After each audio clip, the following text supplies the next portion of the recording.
Assalamualaikum Jawano or Khamarano. Welcome back to the new lecture of electrostatics. Now Javano, in this lecture we will understand very important topic, very cool topic of chapter number 11, that is electrostatics, and the name of the topic is Gauss's law. Gauss's law बहुत ही important है, बहुत ही cool law है, and the information that it gives us is about the electric flux through closed surfaces. That's right, you heard me.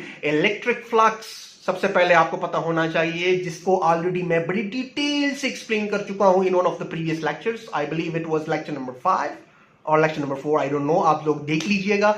Electric flux मैं थोड़ा सा repeat कर देता हूं. It is nothing but the dot product of electric field and area vector.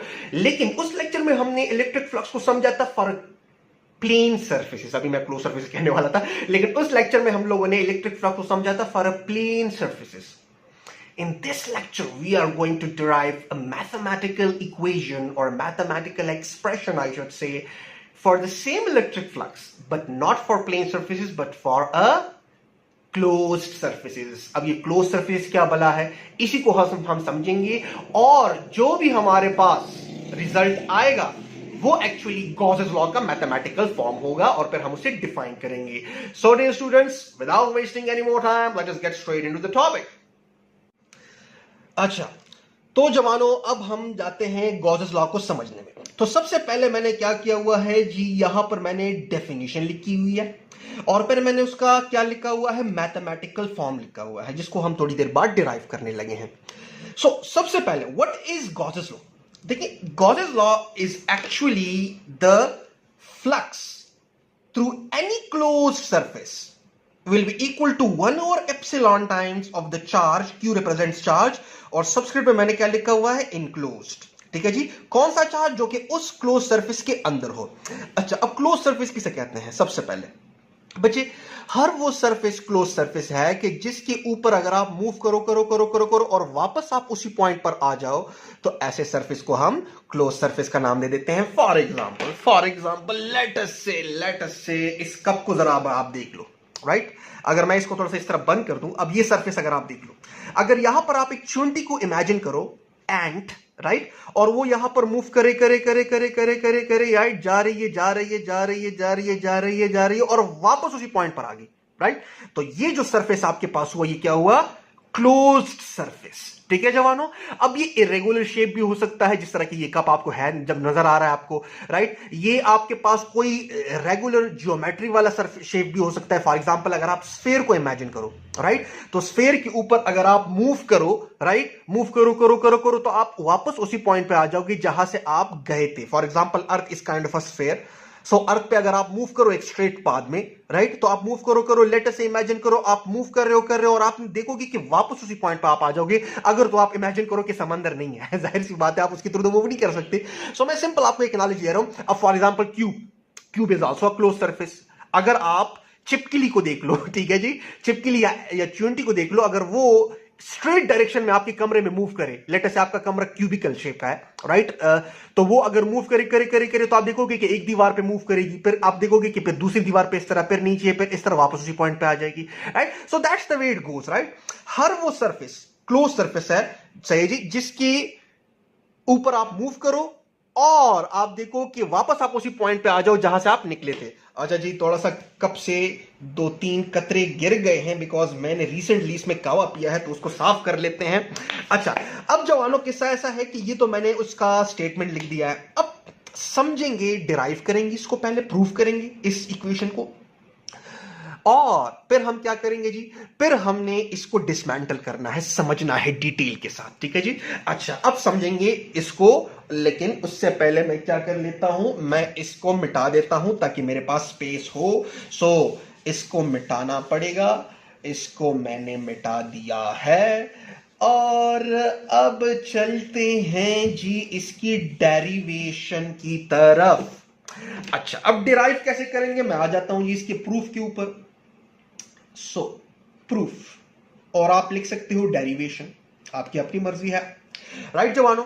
अच्छा, अब याद रखिएगा, आप किसी भी क्लोज्ड सरफेस को इमेजिन करके उसके अंदर किसी चार्ज को प्लेस करके गॉसेस लॉ को प्रूव कर सकते हो, लेकिन हम वो वाला मेथड प्रेफर करेंगे जो कि सबसे इजीएस्ट हो और सबसे सिंपलेस्ट हो, राइट। तो हम वो वाला क्लोज सरफेस इमेजिन करेंगे जो कि डील करने में उसके साथ जो है वो हमें क्या हो, आसानी हो या कन्वीनियंस हो। तो सबसे इजी जो सरफेस है वो है हमारे पास sphere. Sphere is the easiest one, right. हमारा काम भी हो जाता है, राइट, और हमें कुछ मुश्किलात का भी सामना नहीं करना पड़ता, नंबर वन। सो हम जो क्लोज सरफेस इमेजिन करने वाले हैं वो होगा sphere, right. This is a sphere. इसको आपने सर्कल की तरह नहीं देखना, इसको आपने ये वाला डायमेंशन भी देना है, because circle is actually 2D and sphere is 3D। So surface जो है वो हम 3D ही कंसिडर करेंगे। जाहिर सी बात है, आप उसको करोगे तो ये तो आपके पास एक 2D हो गया ना, ठीक है। सो आपके पास क्या होगा, स्फेयर होगा। This is a sphere. अब आपने क्या करना है जी, कि इसके अंदर हमने एक पॉइंट चार्ज को इमेजिन करना है, और चूंकि आपकी बुक में पॉजिटिव पॉइंट चार्ज दिया हुआ है तो हम पॉजिटिव ले लेते हैं, हालांकि नेगेटिव से भी हो सकता है। सो हम इसके अंदर एक पॉजिटिव पॉइंट चार्ज को इमेजिन कर लेते हैं राइट एट इट्स सेंटर, ठीक है जी, और देखते हैं क्या सिचुएशन बनती है। सो यहां पर मैं लिख देता हूं आप लोगों की आसानी के लिए कि consider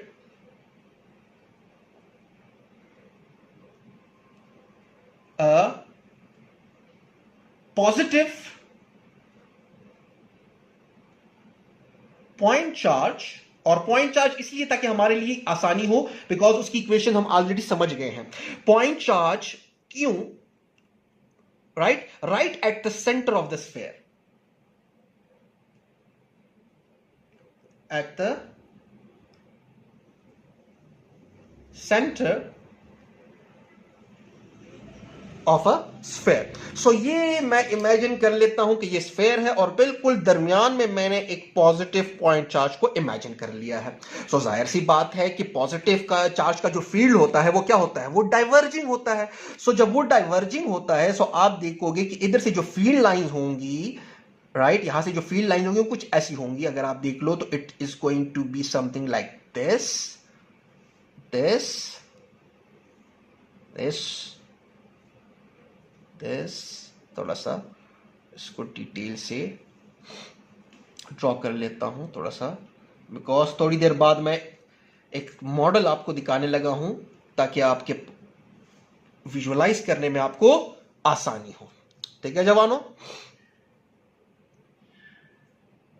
okay, so these are the field lines of a positive charge, जो कि क्या कर रही हैं, जो कि निकल रही हैं through the surface of the sphere, through the surface of the sphere, यानी कि चीर के निकल रही है, पियर्स करके निकल रही है through the surface of the sphere, ठीक है जी। डोंट वरी अबाउट इट, अभी थोड़ी देर बाद हम इसको बड़ी डिटेल से समझेंगे।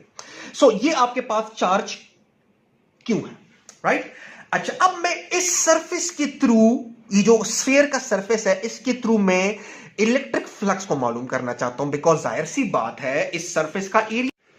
सो जवानों, हमने क्या करना है कि हमने इस सरफेस के थ्रू क्या करना है, फाइंड आउट करना है, हमने फ्लक्स मालूम करना है। लेकिन अब ये सरफेस जो है ये एक प्लेन सरफेस नहीं रहा बल्कि कर्व्ड सरफेस है। हर एक पॉइंट पे एरिया की इंक्लिनेशन बदल रही है और यही फ्लक्स हम मालूम करेंगे। और उसी ई डॉट ए, यानी कि फ्लक्स का जो बेसिक फार्मूला है वो है flux is equal to E dot A, उसी फार्मूले से करेंगे, लेकिन उसको थोड़ा सा मैनिपुलेट करेंगे, थोड़ा सा आगे लेकर जाएंगे और उसी से हमारे पास गॉसेस लॉ का इक्वेशन निकलेगा।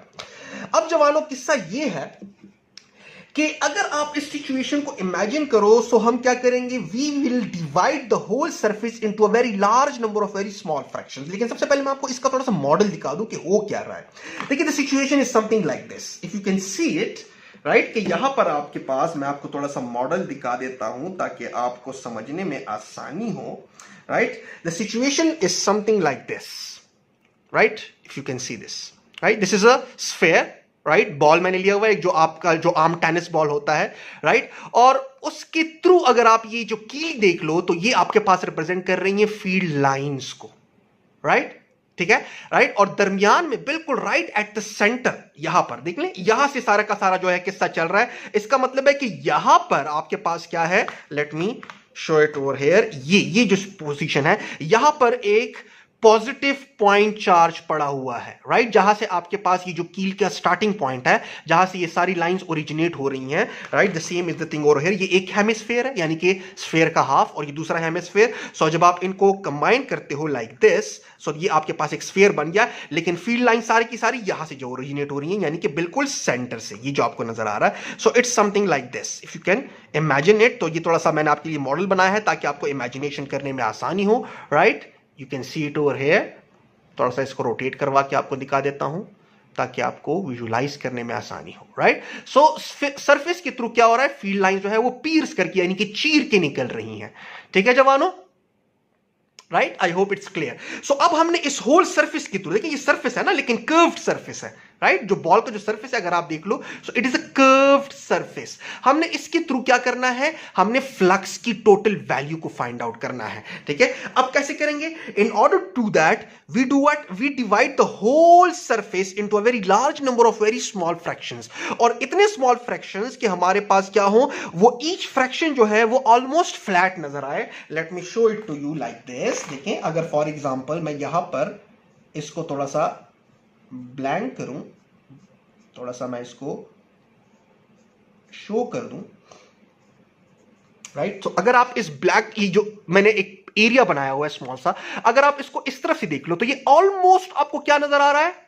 फ्लैट नजर आ रहा है, राइट डियर स्टूडेंट्स, राइट। देखिए थोड़ा सा यहां से कर्वेचर पर स्टार्ट हुआ है, राइट। लेट मी से दिस वन मोर टाइम। देखिए ये जो एरिया आप देख लो, ये जो जिसको मैंने इनक्लोज करवाया है, जिसके थ्रू ये कील निकल रहा है, यानी कि ये फील्ड लाइंस निकल रही हैं, या एक फील्ड लाइन निकल रहा है, तो ये अगर आप इसको इस तरह देख लो तो देखिए ये ऑलमोस्ट क्या है, ऑलमोस्ट एक फ्लैट लाइन है, राइट, ऑलमोस्ट फ्लैट। सो हमने उसको इतना स्मॉल बनाना है कि उसके अंदर जो एरिया वेक्टर होगा, राइट, वो ऑलमोस्ट क्या हो, वो चेंज ना हो, ठीक है जी। अगर मैं इस एरिया की, इस पैच के अंदर एरिया वेक्टर ड्रॉ करूं तो वो ऑलमोस्ट इस फील्ड लाइन को क्या होगा, पैरेलल होगा, या फिर बिल्कुल डायरेक्शन या इंक्लिनेशन को चेंज नहीं करेगा। आई होप इट्स क्लियर, ठीक है जवानों।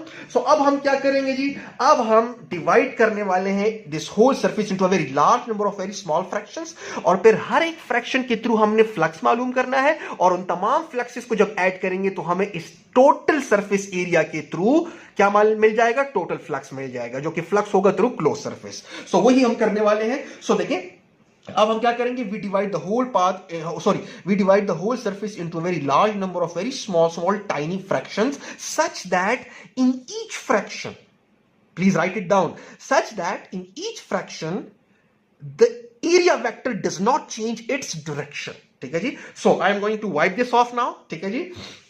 और अब मैं वो डायग्राम ड्रॉ करने लगा हूं जिसमें मैंने क्या करने हैं, इसके टुकड़े करने हैं। so this is, let us say again, a sphere, right, और ये वो छोटे छोटे टुकड़े हैं, राइट, ठीक हुआ जवानों। ये आपके पास एक एरिया वेक्टर हुआ, राइट। लेट अस से इसके एरिया वेक्टर की डायरेक्शन कुछ ऐसी है, right, late me call it A1, right. Similarly ये आपके पास एक दूसरा एरिया वेक्टर हुआ, राइट। इसकी एरिया वेक्टर की डायरेक्शन लेट अस से ऐसी है, थोड़ी सी बदल गई होगी, राइट, उससे थोड़ी सी डिफरेंट है, let me call it A2, right, ठीक है। सिमिलरली आप चलते जाओ, लेटर से मैंने इसके n टुकड़े कर दिए हैं, और लेटर से ये n है, लेटर से ये n है, और ये कुछ इस तरह से पॉइंट आउट कर रहा है, right, this is AN with the vector direction, ठीक है जी। सो और दरमियान में आपको नजर आना चाहिए कि दरमियान में मैंने क्या रखा हुआ है, पॉजिटिव पॉइंट चार्ज, और हर एक एरिया के थ्रू फील्ड लाइंस निकल रही हैं, ठीक है जवानों। So the total flux through this whole surface will be equal to what, the total flux, right, T means total flux will be equal to flux through area 1 plus flux through area 2 plus flux through area 3 and all the way in up to flux through area n। आपने उसके n टुकड़े किए हैं तो मैं n तक ले जाता हूं। Late me call this equation number star, because इसी को हम यूज करने वाले हैं आगे जाके, ठीक है जी। अब हम इंडिविजुअल फ्लक्सेस मालूम करेंगे। फ्लक्स थ्रू एरिया 1 मींस ये वाला, इसके थ्रू जो फील्ड लाइंस निकल रही हैं, इसके थ्रू, इस एरिया के थ्रू जो फील्ड लाइंस निकल रही हैं, उन फील्ड लाइंस का या उन इलेक्ट्रिक फील्ड का डॉट प्रोडक्ट इस एरिया वेक्टर के साथ, ठीक है जवानों। अब यहां पर अगर आप सिचुएशन को देख लो, राइट, सो हम क्या करेंगे, it will B flux through area 1 will be equal to E1 dot A1, ठीक है जवानों, राइट। और इसको अगर मैं आगे एक्सपेंड करूं so it is going to be equal to E1 A1 and cos of the angle between E1 and A1। अब अगर यहां पर आप सिचुएशन इमेजिन कर लो, सो सिचुएशन हम कैसे करने वाले हैं इमेजिन, सिचुएशन हम कुछ इस तरह से करने वाले हैं, let me show it to you ताकि आपको क्लियर है रहे कि अगर मैं वही वाला एरिया वेक्टर ड्रॉ कर लूं, लेट अस से ये आपके पास देखें, ये एक पैच है, लेट अस से this is A1, right, this one, let us से दिस इज A1।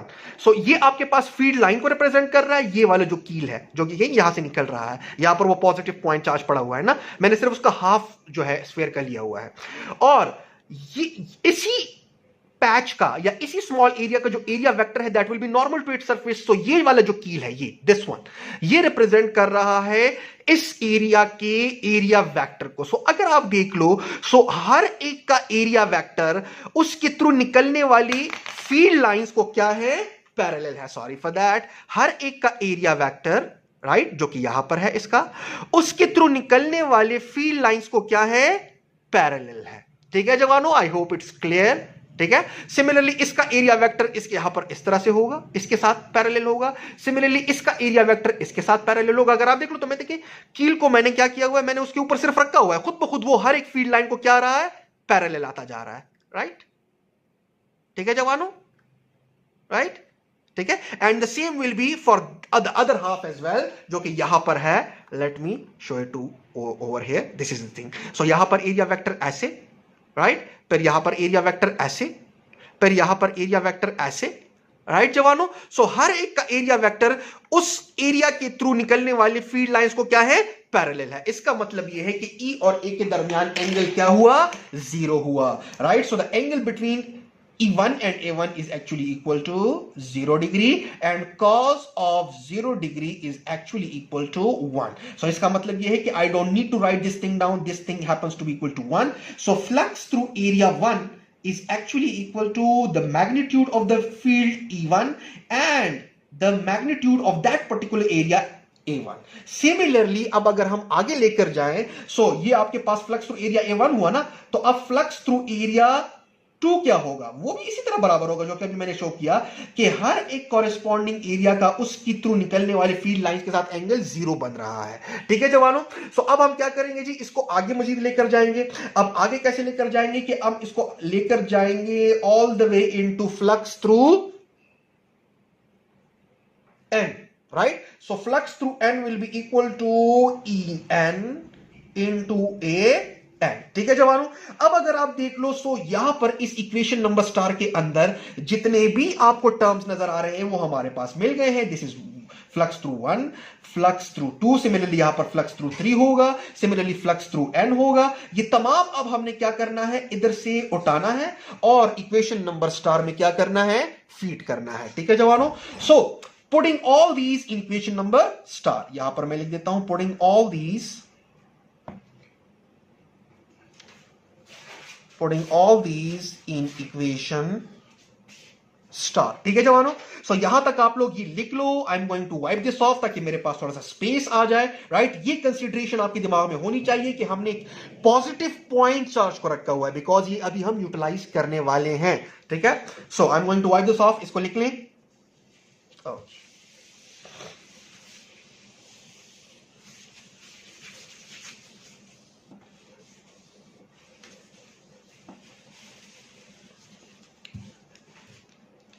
ओके। सो जवानों अब हमें क्या करना है, जब हम उस पूरी की पूरी इक्वेशन में यानी कि स्टार में पुट करेंगे, so total flux will be equal to E1 A1, that was flux 1 phi 1, plus similarly E2 A2 plus, and all the way आप जाते जाओ तो कितने तक चला जाएगा, it will be EN AN, right. अच्छा, अब यहां पर हमने क्या किया हुआ है, यहां पर हमने पॉजिटिव पॉइंट चार्ज को लिया हुआ है और जो क्लोज सरफेस हमने लिया हुआ है वो स्फीयर है। अब पॉजिटिव पॉइंट चार्ज को हमने लिया हुआ है right at the centre of the sphere, और जब right at the centre of the sphere हम पॉजिटिव पॉइंट चार्ज को रखेंगे तो हमें पता है कि इसका यहां से जो फासला होगा, यहां से भी वही होगा, यहां से भी वही होगा, यहां से भी वही होगा, हर एक पॉइंट से उस पॉजिटिव पॉइंट चार्ज का फासला सेम होगा। और electric field for a point charge is given by k q divided by r square. This is for a point charge. अब चूंकि हर एक एरिया का उस सेंटर से फासला सेम है तो r की वैल्यू सेम हुई और k और q का वैल्यू भी सेम है. सो आप कह सकते हो कि सरफेस के ऊपर हर एक पॉइंट पर इस पॉजिटिव पॉइंट चार्ज की वजह से जो फील्ड की शिद्दत है वो क्या है, वो सेम है. सो जब फील्ड की शिद्दत सेम हुई तो इसका मतलब यह है कि हमें ईज के साथ सबस्क्रिप्ट लगाने की जरूरत नहीं है, बिकॉज सबस्क्रिप्ट आप तब पुट करते हो जब आप दो चीजों के दरमियान डिफरेंस को जाहिर करना चाहो. सो जब आप दो चीजों के दरमियान डिफरेंस ही नहीं हो या मुतादिद चीजों के दरमियान डिफरेंस ही नहीं हो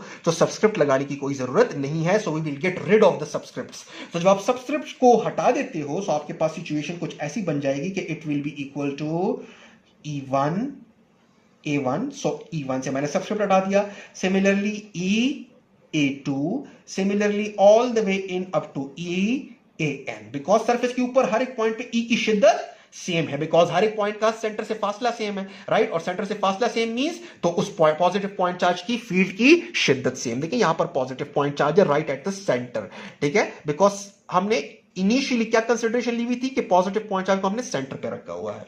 सो अब यहां पर जब आप ई से सबस्क्रिप्ट हटा देते हो we got rid of the subscript. So अब आप ई को यहां से कॉमन ले सकते हो. सो जब आप ई को यहां से कॉमन लोगे सो आपके पास सिचुएशन कुछ ऐसी आ जाएगी कि it will be E, right, and it will be A1 plus A2 and all the way into small areas up to n. अब बाय द वे यहां पर स्मॉल एरियाज को रिप्रेजेंट करने के लिए आप डेल्टा भी लगा सकते हो, ठीक है. Delta means very small areas. अच्छा, अब यहां पर अगर आप देख लो सो ये जो टर्म आपको नजर आ रहा है, ये जो जितने भी एरियाज है उनको जो हमने ऐड किया हुआ है, राइट, ये तमाम स्मॉल एरियाज को जब आप ऐड करोगे तो आपको उस स्फीयर के सरफेस का टोटल एरिया नहीं मिल जाएगा, राइट. और स्फीयर के सरफेस का टोटल एरिया क्या है, वो आपके पास बराबर आता है 4πr². You need to recall the steradian topic of your first year physics that was in chapter number first, that was the angle for a solid, the unit for a solid angle, right. So उसके लिए आपने कहा था कि the total area on the surface of the sphere is actually equal to 4πr². So मैं क्या लिख सकता हूं कि ये किसकी जगह मैं लिख सकता हूं कि it is actually equal to E, and this is actually the summation of all the areas where I runs from 1 to n, मतलब जितने आपने उसके टुकड़े किए हैं. this is the sign for summation, right. so ये जो टर्म आपको नजर आ रहा है, this one, this summation where summation of the whole area, small areas on the surface of the sphere where I runs from 1 to n, this is actually equal to the 4πr², that is the total area on the surface of the sphere. So यहां पर हम क्या put कर सकते हैं कि now the total flux will be equal to, सबसे पहले electric field due to a point charge जो कि ये है, एंड ये वाला टर्म जो है ये बराबर है 4πr² के. तो ये दोनों के दोनों टर्म्स आप क्या कर लें, यहां पर फीड कर लें. So it will be equal to KQ divided by r² into 4πr², right. अच्छा, अब यहां पर आप इसको ऐसे भी लिख सकते हो, अगर आप k की वैल्यू यहां पर आप पुट कर दो. सो k की वैल्यू क्या है, that is actually equal to 1/4π. So it will be equal to 1 divided by 4π, right, epsilon naught या एप्सिलॉन, बिकॉज जरूरी नहीं है कि यहां पर हमेशा फ्री स्पेस हो. सो it will B q divided by r². So k की वैल्यू मैंने सिर्फ पुट कर दी, तो यहां पर आप k की वैल्यू पुट कर दो. So it will be equal to 1 divided by 4π epsilon q divided by r का स्क्वायर, ठीक है. 4π और 4π आप इधर ही से कैंसिल कर दो और r² आप कैंसिल कर दो और आपके पास क्या बचा, the thing that is left is actually equal to this, that is flux is actually equal to 1 divided by epsilon of the charge. लेकिन कौन सा चार्ज, देखिए 1 divided by epsilon रह गया है और ये चार्ज, ये कौन सा चार्ज है जो कि उस क्लोज सरफेस के अंदर पड़ा हुआ है. सो अंदर मींस वो चार्ज जो कि इनक्लोज्ड है, ये बहुत जरूरी है. And this is a total flux, लेकिन total flux through which, through a closed surface because sphere happens to be a closed surface. अब यहां पर ये हमने प्रूव कर लिया है इक्वेशन को, लेकिन इंपॉर्टेंट पॉइंट क्या है, इंपॉर्टेंट पॉइंट जवानों ये है कि हमने प्रूफ पॉइंट चार्ज के लिए किया है और पॉइंट चार्ज के अलावा भी हमने कौन सा स्फीयर लिया हुआ है, इसको कौन सी सरफेस के अंदर वो किया हुआ है, एक स्फीयर के अंदर. लेकिन ये जो लॉ है ये काम करेगा for any charge placed inside any type of close surface, ठीक है, राइट. और इसी के लिए, इसी को अब हम डिस्कस करने जा रहे हैं. Let me first wipe this of. शाबाश, ये लिख लो। ओके, अब इसको हम क्या करेंगे, डिसमेंटल करेंगे, समझेंगे कंसेप्चुअली, राइट। ओके, सो जवानों, अब हम क्या करते हैं, इसके कुछ कंसेप्चुअल पॉइंट्स डिस्कस करते हैं, इसके साथ कुछ चीजें रिलेटेड है जो कि आपको पता होनी चाहिए। वो क्या है? वो ये है जवानों कि flux through close surface, CS means close surface, only depends, number one, on the charge enclosed, वो चार्ज जो कि उस क्लोज सरफेस के अंदर पड़ा हुआ है, सिर्फ उस पर डिपेंड करेगा कि उसकी वैल्यू क्या है उस चार्ज की। ज्यादा वैल्यू होगी तो ज्यादा फील्ड लाइंस होंगी, जब ज्यादा फील्ड लाइंस होंगी तो ऑटोमेटिकली ज्यादा फ्लक्स होगा, राइट। इस सरफेस के थ्रू जो है चीर के निकलने वाली जो फील्ड लाइंस है वो भी ज्यादा होंगी तो फ्लक्स ज्यादा हुआ। So number one. Number two, on the medium filling that close surface, की यहां पर इस क्लोज सरफेस के अंदर आपने मीडियम कौन सा रखा हुआ है, यानी कि एप्सिलॉन की वैल्यू उस मीडियम की क्या है, यानी कि वो फील्ड लाइंस को कितना पलने फूलने का मौका फराहम करता है। अगर आपने प्रीवियस लेक्चर्स देखे हो, specifically the lecture on Coulomb's law in on material medium, in material medium I should say, कि जिसमें मैंने एप्सिलॉन का इफेक्ट शो करवाया है किस चीज के ऊपर, इलेक्ट्रिक फील्ड के ऊपर, कि इलेक्ट्रिक फील्ड को कैसे अपोजिशन फराहम करता है। बिकॉज जब आप मीडियम पुट करते हो तो वो जितना अच्छी तरीके से पोलराइज होगा उतना ही वो इस इलेक्ट्रिक फील्ड को अपोज करेगा और इलेक्ट्रिक फील्ड की वैल्यू को कम करेगा। सो जितना आप यहां पर मीडियम की एप्सिलॉन, जिस तरह का मीडियम आप पुट करोगे उसकी एप्सिलॉन की जो वैल्यू होगी उसी तरह से फील्ड लाइन से निकलना होगा। अगर एप्सिलॉन की वैल्यू ज्यादा हुई तो फील्ड लाइंस यहां से कम निकलेंगे, और जब फील्ड लाइंस यहां से कम निकलेंगे तो ऑटोमेटिकली फ्लक्स ने क्या होना है, फ्लक्स ने कम होना है। बिकॉज फ्लक्स इज एक्चुअली, अगर हम बेसिक फॉर्मूला देखें तो it is actually equal to EA, right dear students. अच्छा, अब हम क्या करते हैं जी, अब हम समझेंगे बहुत इंपॉर्टेंट पॉइंट पर, और वो क्या है, वो ये है कि flux through close surface does not depend on number one the size and number two the shape of the closed surface. This is important point, okay, the only two things on which flux through closed surface depends on is charge enclosed and number two is epsilon, यानी कि medium। और epsilon के साथ अगर आप देख लो तो इनवर्सली प्रोपोर्शनल है, एप्सिलॉन की वैल्यू जितनी ज्यादा होगी ऑटोमेटिकली वो फील्ड लाइंस को पलने फूलने का मौका नहीं देगा। जब फील्ड लाइंस नहीं निकलेंगी इस सरफेस के थ्रू तो ऑटोमेटिकली फ्लक्स ने कम होना है, राइट। अब यहां पर जिस चीज को मैं एक्सप्लेन करना चाह रहा हूं वो ये है कि flux through close surface does not depend upon number one size. तो सबसे पहले साइज पे आते हैं। अब अगर आप यहां पर देख लो, सो मैंने दो स्फीयर्स ड्रॉ किए हुए हैं, राइट, और उसके अंदर मैंने दो चार्जेस रखे हुए हैं, उसी तरह से पॉइंट चार्ज। अब यहां पर मैं क्या कह देता हूं कि यहां पर जो चार्ज है उसकी जो वैल्यू है वो एग्जैक्टली बराबर है जो यहां पर वैल्यू है। Let me call it 1 and let me call it situation number 2। So मैं कह देता हूं कि charge 1 is actually equal to charge 2, मतलब यहां पर जो चार्ज की वैल्यू है यहां पर भी चार्ज की वही वैल्यू है। नंबर 2 कि यहां पर जो मीडियम, जो क्लोज सरफेस के अंदर जो आपने मीडियम भरा हुआ है वो भी एग्जैक्टली उसी मीडियम के बराबर है जो आपने यहां पर मीडियम भरा हुआ है, राइट। लेट अस से इनिशियली कि यहां पर फ्री स्पेस है ताकि आसान हो जाए। तो इसका मतलब यह है कि इन दो फैक्टर्स को तो आप बिल्कुल छेड़ ही नहीं रहे। तो जब इन दो फैक्टर्स को आप नहीं छेड़ रहे तो फ्लक्स यहां पर इस स्मॉल स्फीयर के थ्रू जो क्लोज सरफेस के थ्रू जो फ्लक्स है और जो इस बिगर स्फीयर के थ्रू जो फ्लक्स है उसकी वैल्यू क्या होनी चाहिए, सेम होनी चाहिए। ठीक है जवानों, अब हम डिस्कस करने जा रहे हैं इसी चीज को कि कैसे। देखते जाए जरा, यहां पर अगर मैं फील्ड लाइंस ड्रॉ करूं, so this is 1, late me call it 2, 3, 4, 5, 6, 7, 8. Similarly, this one, right?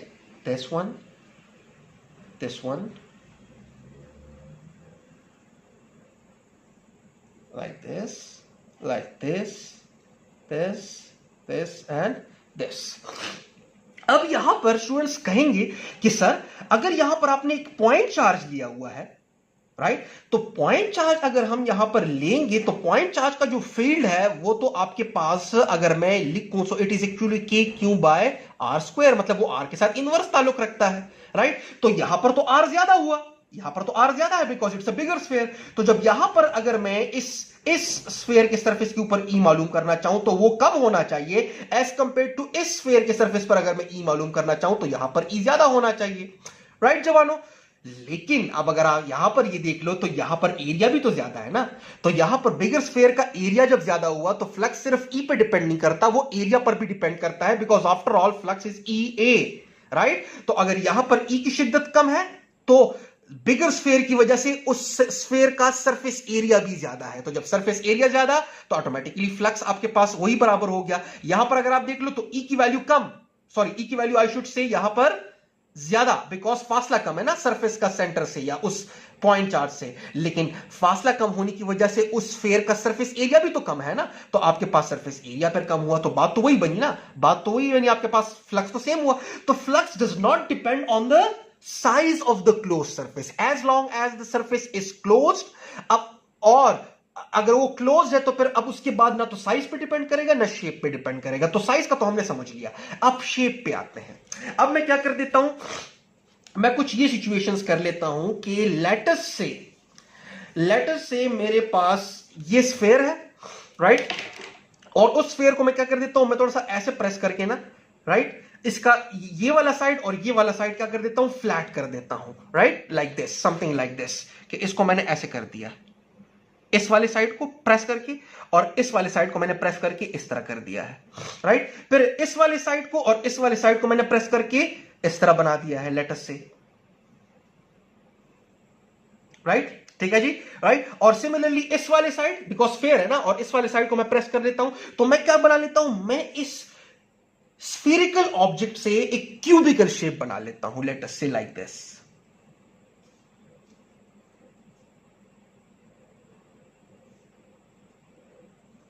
Right, एक क्यूब मैंने बना दिया इसका, राइट। लेट अस से ये एक फ्लेक्सिबल सरफेस है ना, मैं इसको इस तरह प्रेस करके फिर इस तरह प्रेस करके और इस तरह प्रेस करके उसका एक क्यूब बना लेता हूं। अब मुझे एक बात बताएं, वही चार्ज यहां पर दरमियान में पड़ा हुआ है, वही फ्री स्पेस है यहां पर, राइट, मतलब मीडियम और चार्ज इनक्लोज को मैंने नहीं छेड़ा, तो क्या अब इस क्लोज सरफेस, बिकॉज याद रखिएगा अभी भी ये क्लोज सरफेस ही है, cube is also close surface, अब क्या इस क्लोज सरफेस के थ्रू फ्लक्स की वैल्यू पे कोई असर पड़ेगा? नो डियर स्टूडेंट्स, फ्लक्स की वैल्यू पे कोई असर नहीं पड़ने वाला, राइट, बिकॉज आपने इन दोनों को नहीं छेड़ा, तो वही फ्लक्स होगा। याद रखिएगा आपके पास फ्लक्स की वैल्यू ने उसी तरह से आना है, ठीक है डियर स्टूडेंट्स, इस तरह भी आएगा फ्लक्स, फिर उस साइड से भी जाएगा। हां, अब आप कह सकते हो कि यहां पर हर पॉइंट पे ई और ए वेक्टर के दरमियान एंगल जीरो हुआ करता है। देखिए इस पॉइंट पे एरिया इस तरफ, इस पॉइंट पे एरिया ऐसे, इस पॉइंट पे एरिया ऐसे, फिर ऐसे, फिर ऐसे, तो हर एक पॉइंट पे स्फीयर के लिए ई और ए का एंगल आपस में क्या होता था, जीरो होता था। इसलिए भी हमने प्रूफ में स्फीयर ही को लिया, बिकॉज हमारे लिए वो मैथमेटिकली ज्यादा आसान था डील करना।